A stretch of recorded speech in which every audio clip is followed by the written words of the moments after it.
world, back again. This is the Country Rap Report. It's your boy Vic XL. What up? It's your dude, Spank. All right, man, and we are privileged to have a special guest in the building today. It's the guy, the boy, Mr. Matt Townz. What's going on, my guy? What's up, man? How y'all doing? Man, maintaining. Summer is upon us, and you know, I'm trying to lose a little weight so I can run around with my shirt off this year. I got you. All right, man. Look, we're gonna keep the shout, and we're gonna get into the life of Mr. Matt Townz. The first thing I want to ask, where are you from? And I definitely want to know what made you want to get in this thing we call music. All right, so I'm where I was born. Like, it's called Dothan, Alabama, but I was on the outskirts a little bit in a little town, and I stayed in a little town in Kinsey till I was about the fourth grade. Then I moved. When I was in the fourth grade, I moved to where I'm at now, which is Bensville Road. But yeah, I'm from Alabama. But where I live at right now, like I can get in my car and be in Georgia in 10 minutes. And how many? 10 minutes. In what part of Georgia? Like, you know where Albany is? Yeah. Down about a little lower than that. Okay. But it's at the very bottom at the Alabama. It's called Blakely, Georgia. Okay. That's the first town, but the actual Georgia line is like right there. All right. Being from Alabama, and this is not country rap related, but I gotta ask. This might affect the rest of this interview. Are you a Crimson Tide fan? Oh yeah. I almost hung up on your ass. Yeah. I almost hung up on you, bro. I guess I ain't gonna be mad because you're from Alabama, but y'all give us that business every time we play y'all in football, and that shit makes me mad. Maybe me and you're gonna have to go live with each other and fuck with each other if Georgia meet Alabama this year. Oh yeah. All right, man. What was your introduction to the music? What made you realize that you had a talent, a skill set, a gift to even want to pursue this thing? Well, I started writing when I was in like the second grade. And at first I didn't know what I was writing. I just knew I was writing songs. I was writing. But back then where my mind was, I was so young, I wanted to play the guitar and sing. So I was going with like country music and rock music back then. And I wrote music all the way from second grade up to sixth grade. So 4 years. But once I got into the sixth grade and got a little bit older, I started listening to rap music. But I was listening to rap music when I was in like probably third grade. But I didn't start writing rap music till I was in sixth grade. But I've been writing ever since. All right. Did you initially, because you say you was listening to country music, a little rock, you was singing. Did you initially want to be a country singer or rock singer, or you just know you want to entertain?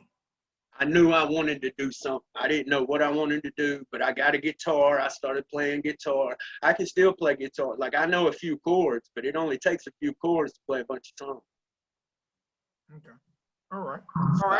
I've even thought about taking the guitar and trying to do some rap shit with it. Why not? I know. I thought about doing that too. All right. The name Matt Townz. Is that your real name? Every time I look at your name. But Matthew Townz is my real name, but it's really spelled with an S and not a Z. But when I was in high school, I was rapping with some dudes I went to school with, and we were writing a song. We were in the studio, and we were working on a song, and we were all writing the song together. And he was like, he always spelled my name with a Z, always did. And then in that song, I said, my name is Matt Townz, and that's Townz with a Z, and it's stuck ever since. Okay. All right. At what point did you start pursuing it? Like, it's a big thing from writing to I'm finna figure out how to get my ass in the studio and make this dream start to fruition. Yeah. Like, at what point did you start to actually invest your money and your time into becoming an actual artist? 2017. Okay, it's not that long ago. Oh, wow. What made you say, you know what, I can do this shit, man. I can let people hear this shit. Well, I knew we was gonna get into this, but I used to be a drug addict. Who? I was bad off. I was shooting meth. I was bad off. And so I was doing drugs. I was still writing, but I wasn't pursuing. In 2017 is when I got off the dope. And so when I got off the dope, that's when I really started pushing with music. Like I've been writing for years. You know what I mean? Making music for years. I got old songs on YouTube, but I didn't really start. The first album I ever distributed, I think, was 2017. Okay. All right. Let's touch on the sensitive. Is there anything that you feel like in your life that led to your drug usage? Yeah, I feel like back when I was younger, I wanted to please everybody. So I wanted to be cool with everybody. And I feel like doing that, it turned around. I feel like I was too nice. You know what I mean? I'm still that way. I'm still that way to this day. Like, I don't know when to tell people no, that type of shit. But then I did go through some shit. Like, I started doing drugs when I was like 15 years old. By the time I was 16 and had my license, I was a full-blown drug addict. And then, but I don't feel like, I mean, everybody goes through shit. You know what I mean? But I just feel like it was me wanting to fit in. And it ended up, I tried the shit, didn't think I was going to really get hooked. You know what I mean? And I did. All right. Now, when you say hooked, like, do you have a lot of personal testimonies or like a lot of shit you feel like the drugs actually made you do some shit or a lot of shit that you wouldn't have done if you weren't addicted? Oh, yeah. There's a lot of shit I done that now that I think back on it, it's still hard to believe I done. All right. How did it affect your family life? My family life, it put a strain on everything. Like, nobody knew how to trust me. My mama wouldn't even let me come into it. It got to the point where I couldn't even come to the house. I was staying. My baby mama was pregnant. I was strung. The worst I feel like I ever got, my baby mama was pregnant. I was strung out. I was about to have this kid. I didn't know what to do. And I went straight off the wagon. Started stealing shit, doing all that. Like, it was bad off. Because they was like, we went through, it got to the point where it didn't matter. If I couldn't get this, I'd do that. If I couldn't get that, I'd go find something else. Okay. So when it got to that point, that's when I started getting locked up and get hit with charges and that type of shit. But then after that, I went to South Florida. I stayed in West Palm Beach. That's where I first started really hitting music at. Okay. All right. What do you credit your recovery to? God. God? Yeah, God. So was it a certain situation? Like, a lot of times people speak about certain situations that'll make them wake up, or this situation will take them into the change. Like, was it a life-altering situation? This is what's crazy, because I've been in and out of rehab. I can't even count on two hands how many times I've been to rehab. But I was in a halfway house in West Palm Beach, and I wasn't doing nothing, but I was taking Suboxone and I was smoking weed. So I had done got off the meth, but I was still using something. You know what I mean? So I don't know what it was, bro. I had some weed in my pocket. They were giving me my medicine every day. I was straight, but I ain't have no job. My son was back home, so I'm down here away from my son. I'm in this halfway house. I'm smoking weed and doing all this, and it got me to a so low of a point. I knew I had to change, but my life had been worse than that before that point. That's crazy. Man. That's crazy. So when they let you smoke weed in the recovery house? That's what I'm saying. And see, I'm not gonna lie to you, bro. What I done, I'll tell y'all exactly how it worked for me. All that I tried AA meetings. I went there for a while, did my thing, and I was 3 years clean. Went 3 years. I ain't touched no dope, none of that shit. But then I started smoking green again. So I mean, I'm not gonna sit here and lie to people and tell people. Let's keep it real. Okay. You know what I mean? Okay. So we're coming up to 2017. Yeah. Matt Townz is now taking the music serious. All right. What was that first thing that you hit the world with that you remember as far as release? Say that one more time. I couldn't hear you. What was that first release in 2017 that you hit the world with, and what was people's response to Matt Townz as an artist? Oh, I think the first song I ever shot a video to was 10-4. That's the name of the song. You heard that one? What was it? 10-4. Okay. Okay. That's what it's called, 10-4. That was the first song I ever shot a real video. Okay. But the EP, it was a whole EP, and the EP was called Film. All right. Now, when did you adapt or started to fall under the moniker of country rap? When I was in West Palm Beach, I started writing again, and I was still doing the stuff I was trying to do was that hard down south gangster, because I grew up listening to T.I., Jeezy, that era. You know what I mean? Mm-hmm. And so I'm not trying to be like nobody else, but that's the style I was trying to do. But I wasn't doing it in a positive way. I was doing it in like promoting the drug way. That's how it first started. And then in 2017 is when I kind of flipped it around and wanted to do some shit to try to help you. Okay. All right. Now, this is a question we ask everybody, and hopefully my guy Spank is going to jump in. Well, hold on, before you ask that. Do you consider yourself a recovery rapper? I don't know. I wouldn't really say that.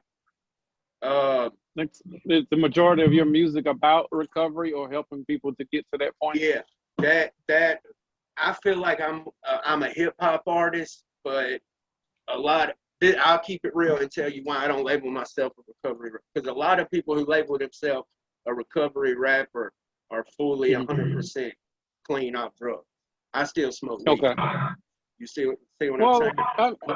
I But feel everybody, that. Like, everybody's weed isn't a hard drug. Weed is people say it's a gateway drug, but I think right now there are legitimate studies showing that weed is also an exit drug.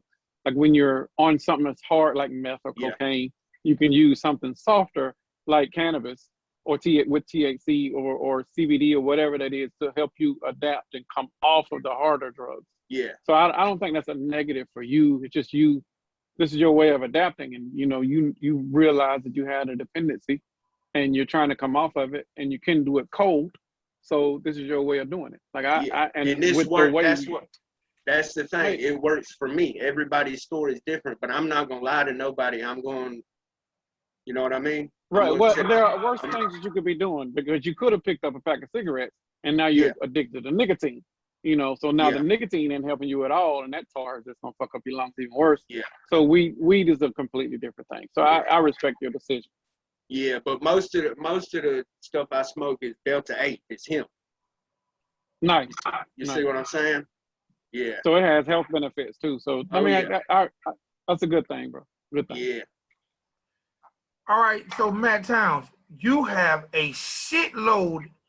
You know what? And I apologize because every time I'm on your page on Spotify, for some reason my dumb ass never hit discography. So I just look at the first things that come up. Bro, you have a shitload of releases on Spotify. Oh yeah, I got a bunch of songs. All that is since 2017 now. You have 1, 2, 3, 4. You have 6 albums on Spotify. Yeah. And a best of Townz. Yeah, I dropped that best of Townz because there was a bunch of songs that I had fans wanting on one CD. So I just went ahead and got some printed and let them pick most of the songs. Okay. All right. And man, you got a shitload of singles. So look, this is something I want to ask you about. I ain't even going to play around with you. I'm not going to play around with you, Townz. I want to ask you about a couple of these singles, bro. All right. So you released a record that we talked about. We done a pod called Country Rap Facts. Oh yeah. And you released a record called The Precursor. Yeah. Let's talk about The Precursor. Let's talk about Slaughterhouse. and let's talk about why you were mentioned in country rap facts. I've been nice. God, fuck all this nice shit, man. We finna get to. I knew this was coming. But all right, so this is what's crazy. Slaughterhouse is an old song. I seen that in the comments. People were talking about it. That is an old song. But this is my thing. I don't care what nobody says. That song is so hard. It needed a video. And see, the thing is it took him 1.5 years to say anything. But what all this stems from is my manager used to be his manager back in the day, and they had a falling out. So now he don't like this dude because he's my manager. They don't like me. Have y'all actually met? Huh? No. You've never met him? Nope. Have you ever talked to him? Nope. A couple times, but I don't do the social media shit. Like, I don't go back and forth and argue with people on it. Okay, because you did not waste no time giving him a precursor. Nah, that's what I'm saying. I did the precursor because let's keep it real. We all know the precursor wasn't as hard as Slaughterhouse. You're right. You're right. And so I done the precursor, dropped it within the right amount of time to show them, look, if I really wanted to come at your neck, because they already knew I had it in me. And I was like, I did that to show them if I really wanted to come at your neck, I could. And then that's when I went and said, all right, I'll just shoot a video to Slaughterhouse. You want to talk shit on my name? I'll just do the same thing to you again. And then I shot the video to Slaughterhouse. Right. But I'm telling you this next EP I'm doing, it's not diss tracks. It's just basically me telling everybody how I feel about the game. All right, that was going to be my question. You have an EP dropping called Save Country Rap. Yep. Now, the first question I asked before I get into the EP is that me and Spank asked everyone this question. To you, to Mr. Matt Townz, Alabama representative, what is country rap to me? you? To me? It's crazy, bro. I feel like to me, country rap is, to me, it's kind of like a lifestyle. Because I've lived this country way my whole life, but I love hip hop. You know what I mean? And so, I mean, to me, country rap is a mix of me. I feel, and I don't feel like I own country rap. That's not what I'm saying. But I feel like the genre is so small. I feel like people should come together. You know what I mean? Everybody should come together and help the genre grow.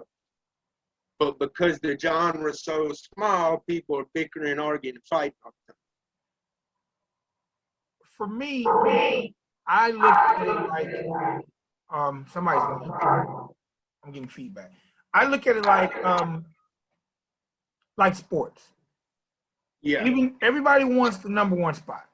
I don't think I think for whatever reason, because hip hop is competitive, there will always be people taking some type of subliminal or some type of diss. Yeah. I'm not even upset with diss records because actually I can guarantee you off Country Rap Facts or off of the precursor or off Slaughterhouse, there are people who went and researched the people that are being discussed in these records. So I don't always that's what I'm saying. At the end of the day, all it did was help me get seen by more people. That's all it did. But I did, and the thing is I didn't even start. I tried to let the shit go. I dropped the diss track. He never responded, so I was like, all right, it's good. I started doing my thing, telling people I wasn't gonna do the beef no more, and then boom, they pulled me back out the shell. Hold on, so you dissed him first? I know I dissed him first, but it's been 1.5 years. Why you dissed him first? The reason I dissed him first is because he was on Instagram talking shit on one of our posts, saying fuck K4, and talking shit to artists that were smaller than me, like artists that wasn't even had as many fans as I did. And he was just being a bully, bro. And my homeboy told me the other day, no, that's not, you can't, when there's rap beef, there ain't no bullying. But he wasn't bullying me. I just hated seeing all these smaller artists get picked on for no reason. I can dig that. And where I come from, that shit don't fly. I can dig that.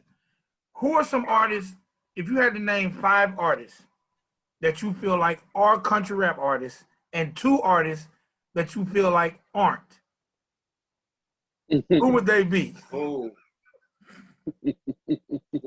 we all know the deal. And this is not a beef. This is not a beef because there are artists who don't want to be considered country rap that are considered country rap. So you might mention a person and be like, shit, I ain't never want to be considered country rap. Like Tom McDonald. Do you consider Tom McDonald country rap? Nah.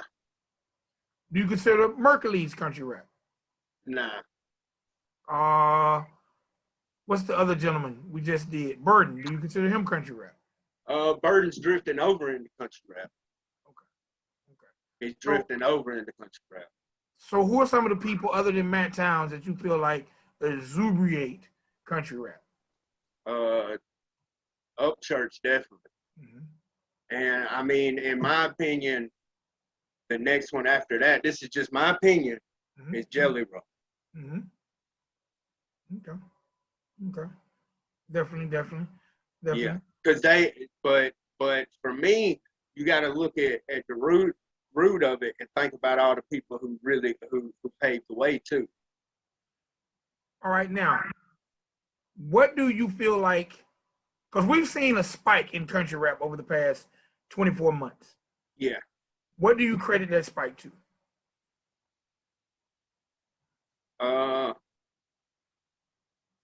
People being themselves. Because a lot of when it comes down to it, if they really a rapper and really a country rapper, they talking about themselves. They're expressing their life. You know what I mean? Mm-hmm. What do you feel like country rap needs to grow? Needs to grow. What do you feel like? Okay. People to come together. But see, this is my thing. This is where a lot of people take me wrong. That's what I want to see happen. But at the same time, you got to show people you ain't going to be no bitch. You know what I mean? Excuse my language. And that's all I'm doing. I have no qualm. Like I say, I'm a firm believer that country rap is just a baby of hip hop.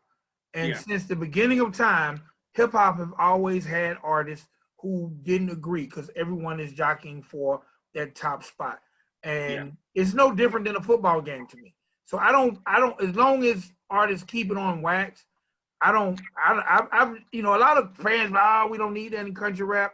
Well, country rap is rap. So it's just going to always come. And see, that's the thing. If you go back to one of my songs I dropped when I was like 18, it's a diss track. I've been doing this the way the hip hop I grew up on, that was part of the culture. If you feel some type of way, air it out. Right. I definitely agree. What can we expect from Save Country Rap, the project? It's some of my more, I got it's a crazy, you heard the song Crazy X Dope Fiend? Mm-hmm. It's like that type of style. So it's more of a hype, but I'm telling my story and telling people how I feel at the same time. Okay. So it's a mix of just music. That's why I said it's not diss tracks, because it's real music.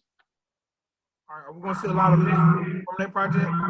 Oh yeah, I done shot 2, and I'm going to shoot 1 more. So they're gonna be 3.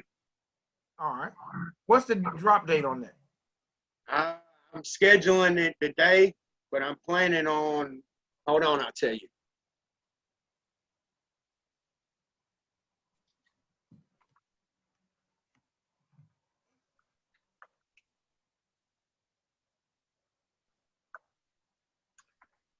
Spank, do you like his definition of what is country rap? What? It was June 16th. You hear me? What is it? June 16th. Okay. How do you feel about that definition, Spank, of what is country rap via Matt Townz? It was pretty standard. I can't be mad at it. Like it's his perspective as an artist from the inside of what it should be. And I agree that there should be more unity, but it's not going to happen. We're dealing with hip hop, and as long as you got hip hop and artists, there's going to be egos. And the moment there's egos, this one wants to be better than that one, so there's always going to be some slick hating. Like the unity is going to be very, very, very hard to achieve. And I don't think it's ever going to happen, to be honest. As much as I want it, because I wanted the same thing. Hell, I wanted all the females to bond together and have a female tour, but that's not going to happen. I'm never mad at it. I agree, though. It's not gonna happen. But I feel like that's what could make the genre grow. But at the same time, let's keep it real. The beef is helping the genre. Mm-hmm. For sure, yeah. It's definitely growing. You're getting a lot of eyes over here from outside. Well, maybe some of those people that can bleed in, like Burton, who can go from core hip hop to country rap. Like those fans are coming over and they're being, I guess, they're putting a little spotlight on a couple other people that might be around that they did not know about, and now they got new fans. So it's the plus. I mean, is beef. Yeah, I'm not gonna lie to you. I gave some fans. But y'all got to keep the beef on record. Don't no shooting, no fighting unless you're gonna get in a wrestling ring or some shit like that. And people pay for it. But other than that, like long as it's on record, as it should be, and you just go back and forth on the record, then I'm okay with it. But when you start seeing people talk about shooting or fighting, then I got issues with that. Yeah. My last question for you, Matt Townz. When did you adapt the hat? And will we see a Matt Townz line of hats? Because I need one of those hats. That hat's nice. That hat is nice. You know who told me to rock this hat? Who? Haystack. Okay. One time for the OG Haystack, man. Yeah. Haystack the one. He was like, he didn't tell me to get this exact hat, but he was like, bro, you got to get you a hat. Get you some kind of hat. So I went online, found me a hat. And I was like, I like that one. Boom. And speaking of Haystack, you have several features over your career with Haystacks. Like, what's your guys' relationship?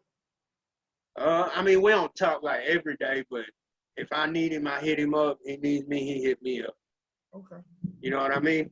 But we definitely cool. And I've also noticed, I said my last question. This is my last question. I also noticed that you're very artist friendly. And what I mean by that is you will provide opportunities for features with artists that are under you. Like, what makes you so artist friendly and so easy to work with when it comes to artists under you? Because I know how it feels to hit an artist up and don't nobody want to work with you. You know what I mean? When I first started doing this, a lot of people, I'd hit people up for features. A lot of people wouldn't hit me back. So I want to try to give back. In my mind, I have different ways I feel like I give back, and that's one. Okay. All right. As you get bigger. Oh, I know I'm gonna have to stop that. Oh no, don't stop it. I just don't ever lose that energy, because when you get to past Haystacks level or up to Jelly and Church's level, like at least keep that same energy, because there's going to be people there's always going to be people under you that's going to want some sort of advice or some sort of counseling. Like, try to give it as much as you can, because they need it. They need it. But at the same time, I'm easy to work with, but you got to be careful who you work with too. You know what I mean? Yeah, I keep hearing that about this genre. Like it's like we keep hearing about blacklisters and gatekeepers and just people doing shady business. Like I don't understand it, because the fucking genre ain't but so big. Yeah, I know. And you're all competing for the same little pot. Like, nobody over here is worth more than 25, 30K a show. Yeah, this is what I'm saying right now. There's so much out there that's bigger than this. We need to all figure out a way to make the genre grow. I agree. Because there's enough fans for everybody. Yeah, and fans don't have to decide. They can just rock with who they rock with at that moment. But as long as the genre grow, fans will grow, and it'll be all good. Yeah, I have had several fans hit me up that was cool with Just in Time, but they liked my music, and I told them, I was like, you ain't got to pick no side. This is between me and him. This ain't got nothing to do with none of the fans. So if you like his music, you support him, keep supporting him. I just said what I had to say. I said what I said. All right, Matt. Sir, I definitely wanted to talk to you. I gotta shout out my man Mason Thompson, because if it wasn't for Mason Thompson, he was like the person who reached out to me and said, you gotta talk to Matt Townz. He's one of the humblest guys out. So shout out to Mason Thompson for even introducing me to your music. Me and him got a song together. Yeah. I've actually dropped that record on the station, and I started following you via him. So I just gotta give him a shout out. He's a good kid. I appreciate you, and I might not have answered some of the questions the best way, but hey man, you answered it honestly. You answered it honestly. Yeah. Just tell us where to get a hat, and we'll let you go. There's a website. Go to Peach and Mango. Peach and Mango. All right. Mango. That's the name of the website. Peach and Mango. All right. Nice. Look, check this out. We are going to be reviewing Slaughterhouse on our next show, so we'll definitely keep you posted. All right, I appreciate y'all. Hit me up. All right, ladies and gentlemen, boys and girls. Ladies and gentlemen, boys and girls, Country Rap Report. Your boy Vic XL, my guy Spank, Matt Townz, and we're gonna see you guys next time. Peace. All right, later. Peace. Appreciate it, Matt. We gone. That was rough. Really? It wasn't bad. It was just I think nervous. Huh? Well, it's still recording, first of all, because I ain't heard a